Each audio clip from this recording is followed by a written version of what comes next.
Feel free to scream whenever you want.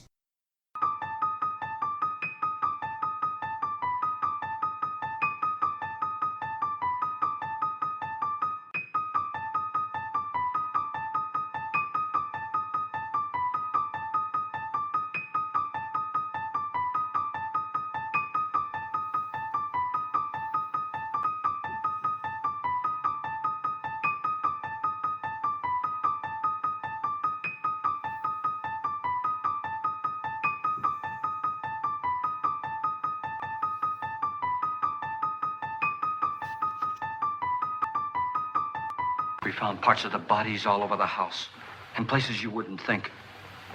The funny thing is the heads have never been found. Hands and feet and things like that. But no heads.